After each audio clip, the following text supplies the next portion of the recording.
A J-Mix exclusive. Hello all, it's J-Mix here.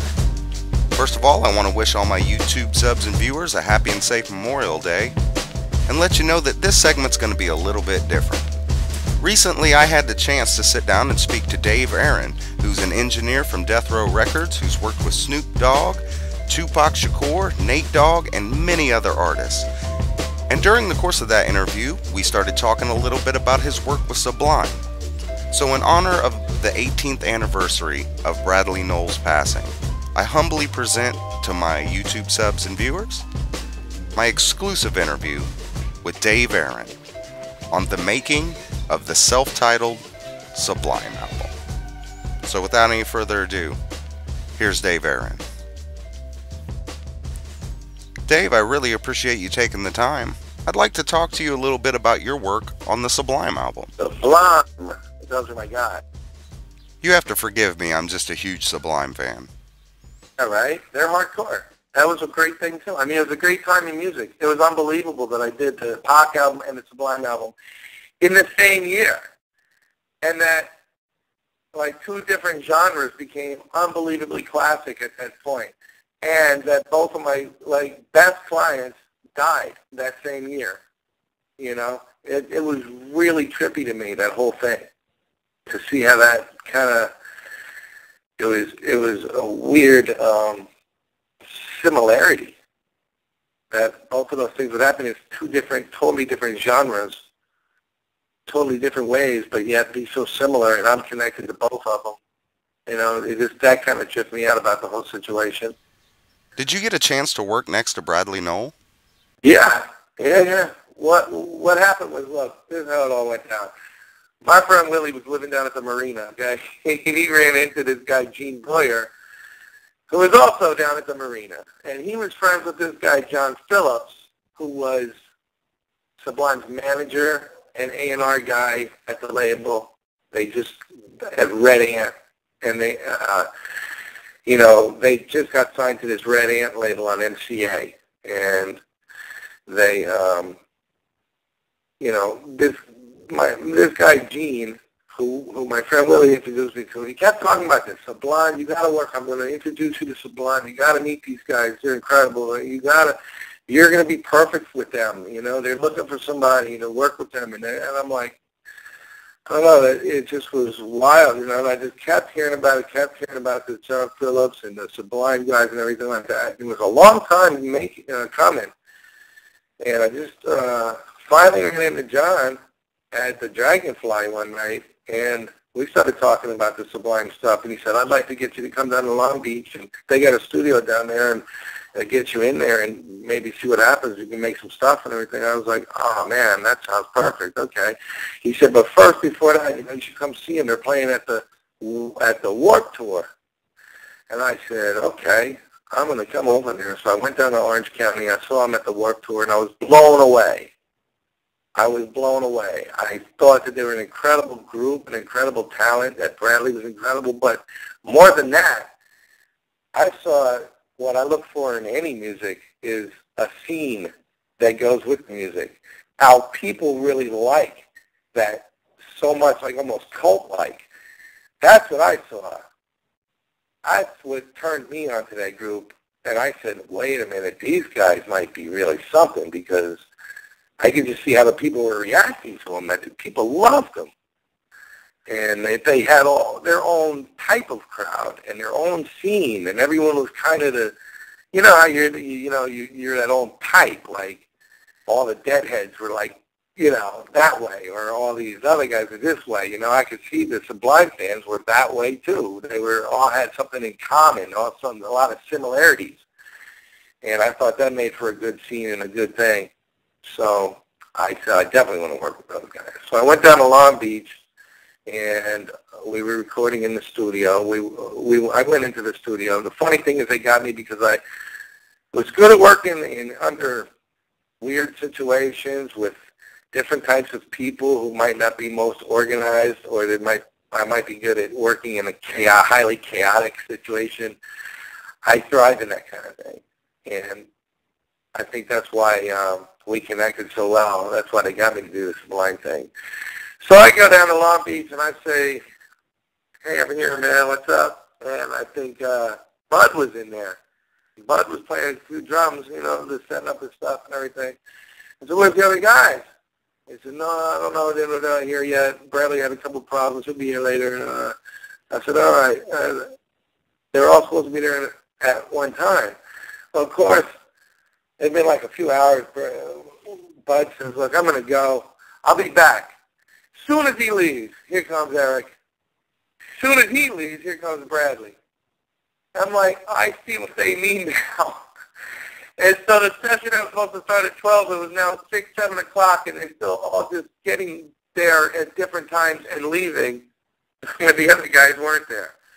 So that was, like, really funny to me. I saw the chaotic nature of the situation, and I said, oh, this is going to be fun. But I remember pretty much that weekend I just recorded some drums of Bud. I said, just go ahead and play some beats to the stuff. I think we were playing. He said, I want to try some stuff out, and we recorded that, and then I looped it in the MPC, and that's how we ended up with that April 4th, the Riot song, was how I just looped those drums of Bud's, and then they started playing stuff over it. We recorded that, I remember recording that police scanner, and, you know. Rumor is that was an actual police scanner. Yeah, that was a police scanner. They just took that right off of it. We were just listening to it, just right then and there. Whatever was going down, we recorded for about 45 minutes or something, and I just we went through and picked a couple things. I might have cut them together maybe on a analog tape with a razor blade and some splicing tape. And, yeah, and then that's how we did it. I remember that was my strongest memory of that, you know. Brad came, you know, of course, I went to Total Access a lot, and I would see all the guys over there, and we do our thing. But, yeah, Bradley was great. I got to work with him, and he was an amazing singer, an amazing talent, and, you know, just a real different person. He's a real different type of person. David, there's a version of April 26, 1992 called a Leary version. Were you retouching that version? No, we started that one. He retouched mine. He ended up taking that and doing a couple things to it over there in Texas. Did you know anything about the Sublime Death Row collaboration, the Snoop Doin Time remix? I did the remix. That was my remix. I actually put that together. I'm the one that told John Phillips, I said, man, you should get Snoop. I said, we should get Snoop to do it since they're both from Long Beach. And, you know, you're doing a remix on this. And he had said, yeah, we want to get a couple people to do a remix. So could you get Snoop? And I said, let me see. And I talked to Snoop, and right then it was like a little transition for him. He was just going to No Limit. And it was kind of cool, except he was still on Death Row. So I actually got money from John. I gave it to Snoop. I just gave it to him. And I said, man, you got to do this thing. You know, we're going to do 8 bars real quick. And so he did it. That's when, I don't know, you know, things were different back then. He wasn't even quite as large and everything, you know. And I could just tell him stuff like that. So I gave him money. He did that verse on there. I made that beat at my house up in the hills. And I brought that over to him, and then I took it over to Larrabee, and I mixed it. And, you know, it was real funny. It was funny because I think that since it was my project, I guess I felt a little entitled or something, but I never would even dream of writing a line for Snoop. But I said, dude, when you write your rap, if you could include this line, I don't practice Santeria, because Santeria had just come out. And now Summertime was next. And the Doin Time was next coming out. And I said, if you did that, it'd be kind of tight, because these guys would think, you know, they'd know you listen to Sublime, and this and that, you tied it in, you know. And he said, yeah. So he put that in. That's the only line I ever wrote for Snoop ever in my life. I couldn't even believe I had the audacity to tell him what to write, but it just seemed perfect. And he said, yeah. And that's when he wrote, I don't practice Santeria, I'm a Gia, coming from that mad-ass LBC. And I was just like, wow, that's so fucking perfect. He did that. So, yeah, that was my remix, man. I put that whole thing together. And the funny thing is that when I brought it over there to John and those guys, man, and they loved it and they wanted to use it, Death Row would not give them the permission to release it. I couldn't believe it. I was so thrown off, man. I was like, what? And they wouldn't give them the permission to release it. And that's why it didn't make the original remix CD that came out on that song. But it did make, after a long time, and he got off Death Row and everything, and I got permission to do it. They ended up getting it on that Rarities, the CD that they put it on. It's a funny story because the first time I ever heard it was on a pretty popular Sublime bootleg, and in the liner notes under Doing Time Snoop remix it said, "Don't kill a Suge." Did you ever see that? But I knew that, like, what had happened was I was, you know, there wasn't much internet when I did that either.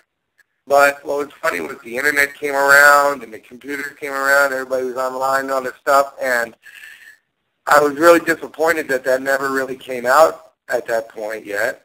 And all of a sudden, everybody's telling me that it's online, that they see it on, like, Napster and things like that, you know, and I was like, wow, it's an internet sensation, and that's something. That was like my first experience with, like, an internet sensation, something that really wasn't even out, but yet it was big on the internet. And I was like, huh, that was kind of cool. And I was so pissed it never really came out on an album. And I was thrilled when John told me, you know, they had got it cleared and that they were putting out that Everything Under the Sun album, and, you know, they were gonna use that on there, and they got permission. I was thrilled. I was like, oh, this is awesome.